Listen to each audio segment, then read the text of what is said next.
Okay, so we're going to start with a number 4 big game hunter. This is a great little short shanked hook.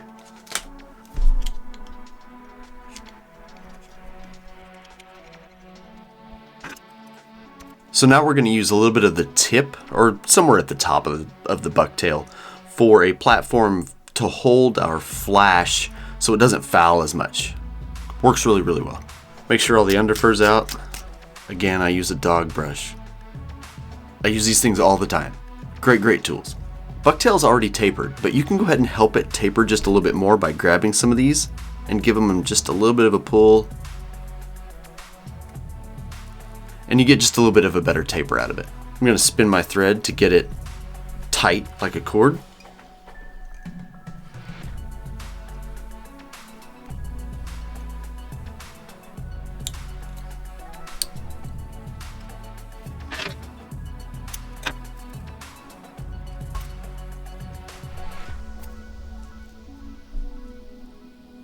If you haven't seen my bucktail video, I would suggest definitely going to watch that. But if we were to use the lower end of the bucktail, this would all be flared out and big and just not what we want. All we want is just a little platform for our flash to sit on so it doesn't foul as much.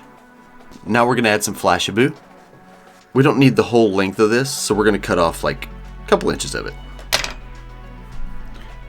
And we're going to taper that as well.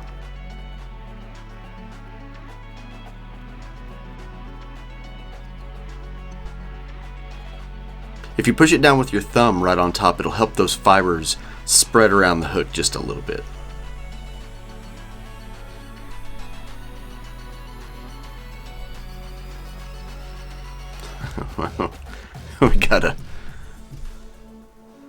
we have an unruly one.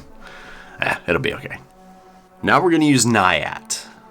So Naiad is this long stuff that is it's just long and super strong fibers. I'll be honest with you, in the last couple weeks just messing with this fly and getting this right, this is the first time that I've really messed with this stuff and I'm really liking it. So what you're going to do is you're going to go ahead and clear cut it off the hide, and you're going to end up with something that kind of looks like this. So it's tapered in one direction. So it's thinner down here than it is up here. What we're gonna do, we can't have that. So we're also gonna blend some Angelina fibers in.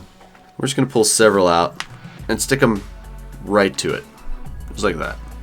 And now what we're gonna do is pull these fibers out and flip some over. Pull them out, flip some over, pull them out and stack again. And then just kind of keep stacking until everything is kind of square and where you like it.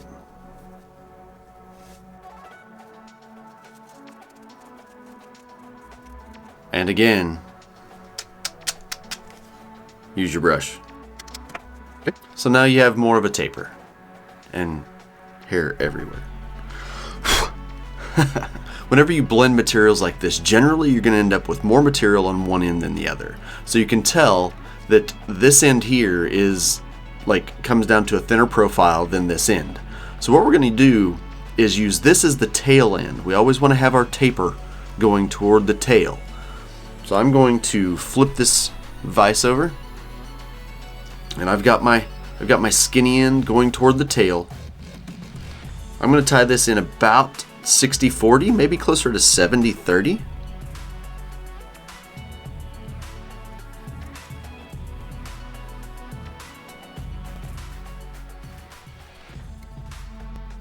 And then spin my thread and then wrap this all the way to the eye of the hook. Before I lose you, this will make sense in just a second. This is one of the coolest parts about how Paul makes tapers. This is absolutely phenomenal. Now we're going to grab gray. And we have some black Angelina fibers. And we're going to kind of blend into this gray. Just like with all baitfish imitations, we want more material on top of the hook than we do on the bottom of the hook. So there's my before And there's my after. We're going to do the exact same thing here. We're going to start by spinning our thread. We want that thread to cord up. We have the skinny end going down this way again, all the way to the eye.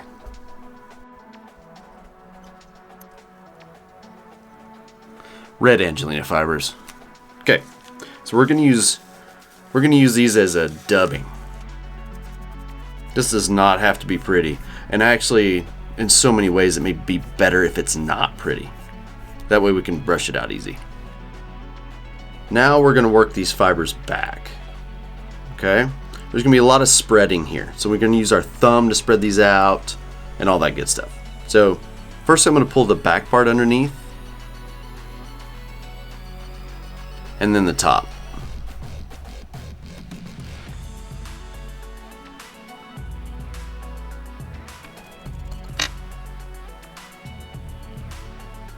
Spin my thread again.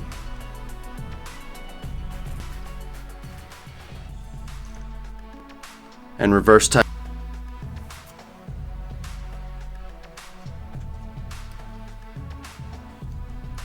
And I'm going to go ahead and whip finish right here. So now I've got some 6mm Surface Seducer Dragon eyes. I love these eyes. They work great on so many different flies, and you can kind of make them look mean. Lately I've been using Gorilla Glue, the super glue gel. Jury's still out if it's better than the regular super glue gel, but yeah, there's a lot in there.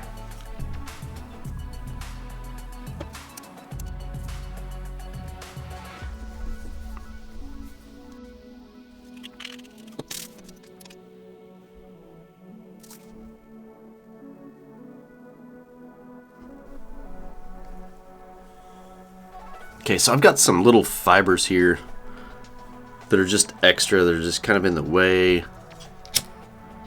Just gonna burn those off real quick. Almost got my eye on fire. Okay, so next we're gonna take some Loon UV Thick and see this void.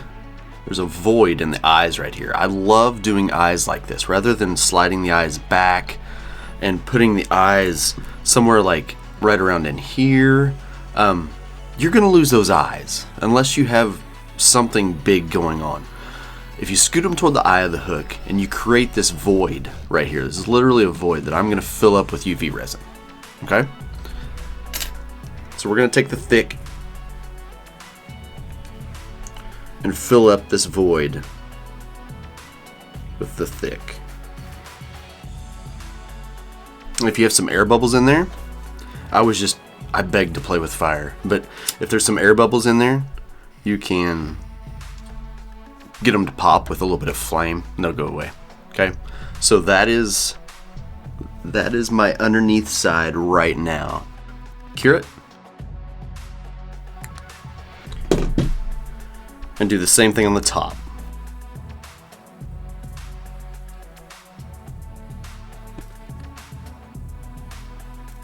So I hope you can tell, but on the underneath side, I have more UV resin than I do on the top. So I situated these eyes to where they're not exactly dead in the middle of the shank of the hook. They've sunk. I mean, we're talking little tiny measurements here, but I want them down to where I can put more UV resin on the underneath side than on the top. That just helps everything stay keeled, helps the fly swim the way we want it to swim. More weight on the bottom, even if it is just a little tiny bit of resin, than on top, works great. And now we're going to coat the whole thing in thin, just a real thin layer of UV thin.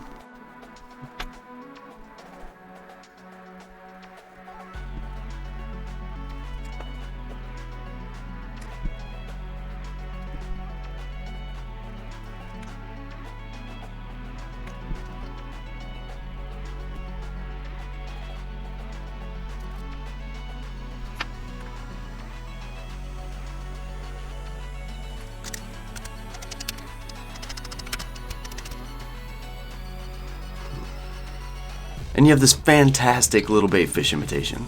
All Nyat, except some flash, nothing to it. Swims great.